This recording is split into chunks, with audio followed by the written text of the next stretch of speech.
Hi everyone, and welcome back to Velocity Connect. Today, we are diving into a topic as old as human history: why wars happen. And at the end, we introduce you to some defense technology that covers areas like industrials, cybersecurity, AI, drones, and high-energy laser investment products that they are changing the future of global security and even the economy. Remember, this is not financial advice and it is not a paid channel. Always do your own research. If you find this content helpful, do not forget to like, subscribe, and share.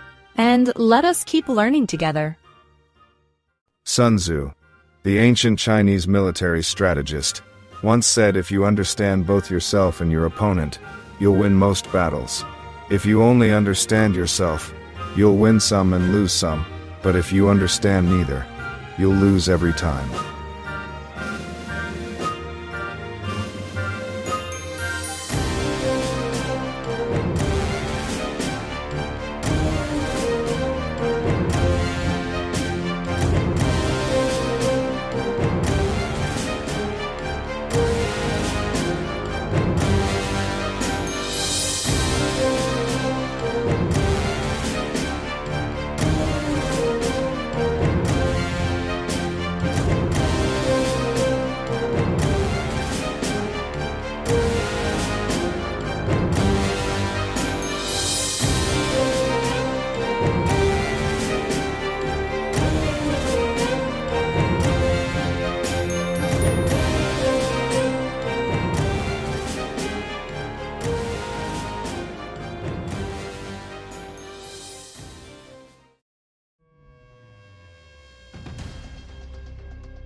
War has always been a part of history. From ancient empires to modern times, it has never truly stopped. But why does war keep happening? It's often because of greed for resources, jealousy of power, fear of being controlled, or not having enough of what people need. When one group or country becomes very strong, others can feel worried or threatened. When some countries have a lot and others have very little, disagreements and problems can start to grow.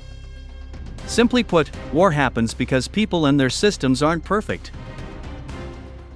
In our world of digital weapons, smart computers, drones, and money, will the next big wars look like the old ones, or will they be very different? Long ago, the Persian Empire expanded with many soldiers, while the Roman Empire grew with strong armies and good roads. But even strong empires eventually faced problems like debt and enemies. In the 20th century, two big world wars caused millions of deaths and changed maps. A pattern emerged: a strong power rises, takes charge, then weakens, and new powers come up. Fast forward to the 20th century, two world wars. Millions died. Territories shifted. This idea suggests that countries rise and fall in a repeating cycle.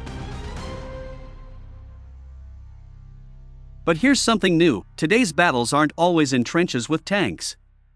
They can happen in the world of money, technology, and computers. That's where we are now. War doesn't disappear. It changes form. A full-scale war between major world powers, like a World War III with millions of soldiers, is now less likely than before. This is because the cost would be far too great for everyone. Nuclear weapons, and how much countries depend on each other for trade, act like huge stop signs. If one big power attacks another directly, the damage could be disastrous for the entire world. Countries might fight through other groups, or by using money and technology instead of big armies. This is the new way of conflict. War isn't just about soldiers anymore. It's also about computer code, drones, special sensors, and tiny computer chips. Companies like Nvidia make powerful computer chips that now help artificial intelligence, self-flying drones, and sensors used in battles. Other companies, like Palantir Technologies, help militaries use data and software to make decisions.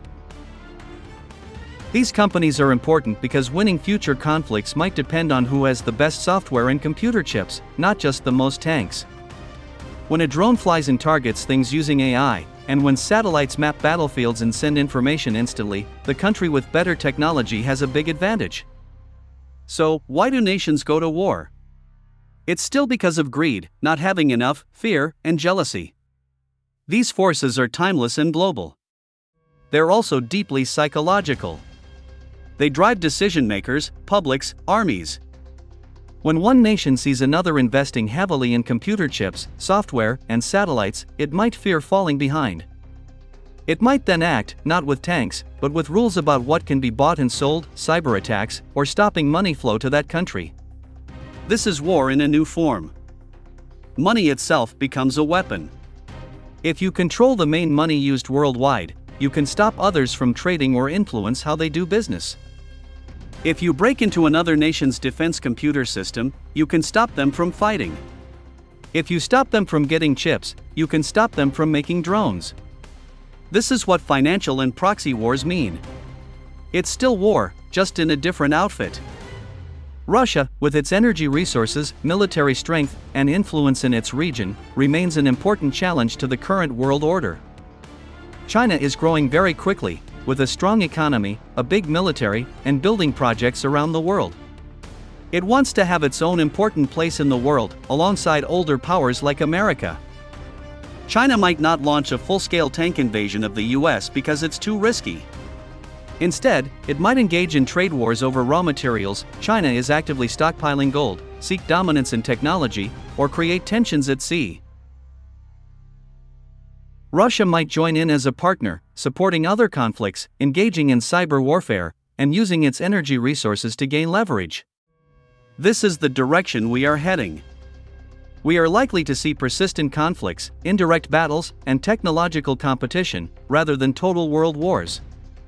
What about America? The US still has many strengths, technologies which may define future battlefields, and strong alliances with other countries. War will not disappear, but its shape will change. And here is the warning: the world is moving towards more deeper division, separation, polarization, tribalism, and ideological fragmentation. War is a part of human history because we repeatedly fail to satisfy our greed, jealousy, scarcity, and fear. As history was our eyewitness, we've always had war, and, unfortunately, we will likely have wars again in the future. It's a hard truth, but it's one humanity keeps repeating. Sun Tzu, the ancient Chinese military strategist, once said, "Preparation is the key to victory." Wars are no longer just fought with tanks and missiles. They're also fought with data, intelligence, and information. With rising global tensions and smarter threats, every nation is preparing in new ways. Governments around the world are increasing defense spending, investing heavily in technology, AI, and cybersecurity. Let's talk about a few important names leading this new age of defense and intelligence. First, Palantir Technologies, ticker symbol PLTR. This is a United States Fay-based company that's often described as the brains behind modern threat response. Palantir builds AI-driven data analytics platforms that help governments, military agencies, analyze huge amounts of information fast. Second, Electro-Optic Systems Holdings, or EOS. This is an Australian company developing some of the world's most advanced directed energy weapons, satellite communication systems, and remote weapon platforms. They also work on space-based and laser defense technologies, giving Australia a key strategic role in global defense innovation. Now, if you're someone interested in investing in the defense sector, one simple approach is through ETFs, or exchange-traded funds. An ETF is basically a basket of assets, like stocks, armor. The Bitashares Global Defense ETF in Australia. This fund provides exposure to around 60 of the world's defense contractors, including Lockheed Martin, Northrop Grumman, and other top players. It tracks the modernization of militaries' growing Indo-Pacific tensions. This year alone, Arkansas Mrs. share price has gone up about 47%, reflecting strong global demand for defense technologies. Therese also shelled the Global X Defense Tech ETF in the United States, which mirrors similar exposure to major Western defense contractors. But my friend, let's pause and remember something important. Every investment comes with risk. Prices can go up or down, and the world can change quickly. Just because a sector is growing doesn't mean it will always stay that way. So please remember, This channel is not financial advice, and not a paid promotion. It's simply about education, understanding trends, and connecting the dots between economics, psychology, and geopolitics. Always do your own research before investing in anything. Thank you for watching. If you found this video helpful, please hit the like button and leave a comment, subscribe, share it with a friend who loves learning about global trends. Take care. Stay informed. See you in the next episode.